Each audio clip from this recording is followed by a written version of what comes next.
Seeks from Bad Touch. Hi guys, how are you? Hello. Hello. I How are think you I'm enjoying here. lockdown? Or not? Huh? Yeah. God's sake. Well, are we enjoying lockdown? Yeah. No, I'm working twice as much. Are you? What do you do? I'm a delivery driver. Oh, yes. Yes, you will be And- working twice as much. And I got fired. So there you go. We're having a lovely time. Did you? Where did you get fired from? So I shan't name names, but yeah, I got fired from my job.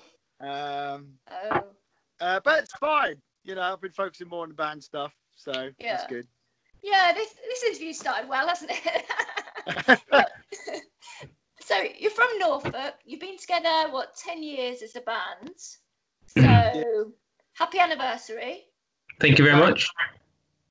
What changes have you seen in the music industry in the last 10 years? The biggest changes?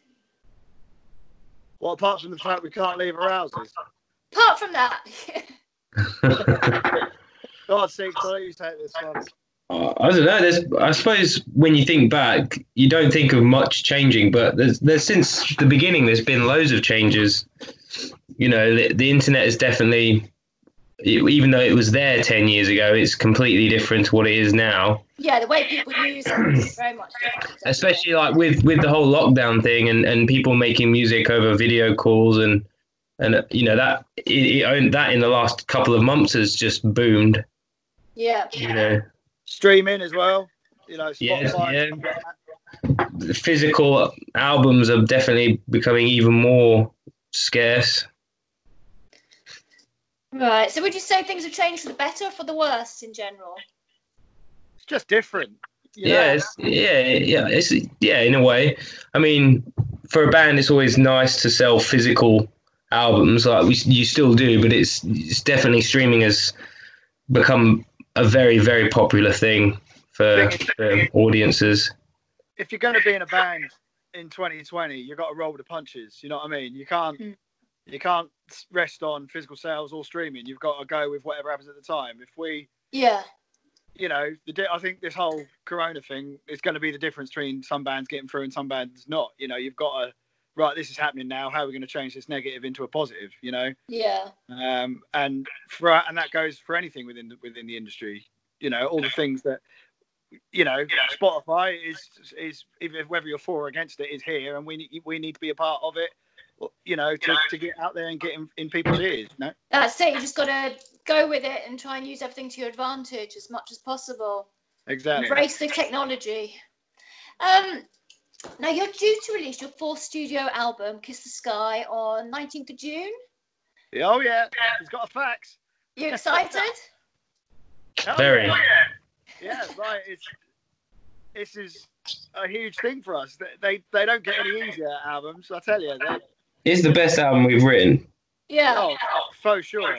1000%. What makes it better then, in your opinion, to your previous albums? Because apart from the fact it comes in white vinyl, which I've seen, and it looks beautiful. Yeah. we wrote. I know it sounds really silly, but we wrote it really hard. Like we put a lot. Not to say we didn't put any effort into the previous albums, but we like you said, this is album number 4. We're not messing around anymore.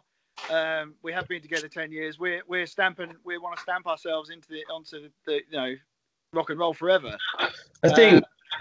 Go on. I think the way we wrote it helped. I think the songs are better. We put a lot more effort into our actual songwriting. Yeah. You know, there was a lot of effort going there. There was a few weeks where we just did solid writing sessions every day. I think we recorded it well. We went to one of the best studios in the country, worked with a great producer. I think all these little things helped. Yeah. Which producer did you work with? Nick Bryan. Right. Brino. Brino. But I mean, that guy's worked, you know, as an engineer, he's worked with hundreds of mega bands, you know, there's so many little things you pick up along the way, as you can see, and he definitely knew what he was doing. Yeah. You know. So you released 3 tracks from the album so far. Are you going to be releasing any more before the release date? Yeah, I think there's 2 more. One, Right. 2. There's 2 more singles coming out. I know that. Look at me, man. I certainly don't know. there's definitely 1 more single before the album comes out, and then I think there's going to be one that comes out around the album release. And do you have a favourite track on the album? Or are they all your favourites equally? Most of them. Okay, do you have a... I was going to say, that implies you don't like one. Least favourite track on the album?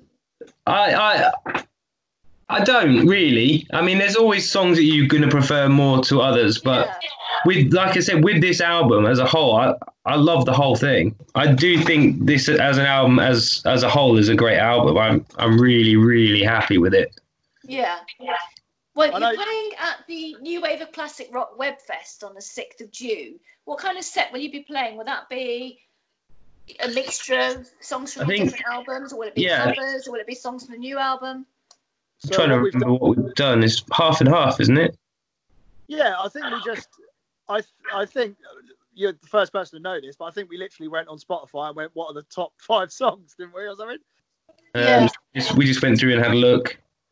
What was popular on the whole thing, apart from Before I Die, which was the unreleased track that we did in isolation over several weeks, the whole thing was recorded exactly like that. So it's been a good month's work, of us all recorded, especially for Webfest. So we hope it comes out all right. I'm sure it will. What I wanted to ask you as well is, I was going to be seeing you live this year. Obviously, that's had to be rescheduled, but it was your tour with Piston you just started. Did you manage to get any dates in, or? No, none at all. Well, we've not gigged this year. We haven't gigged since our last gig was the start of December. Oh wow, okay. Can you tell we're a bit depressed? Yeah, I've not ever played for this long. Yeah, we've never been this long on a gap as a band, and I speak for me and Seeks and the rest of us, and I say it's bloody horrible.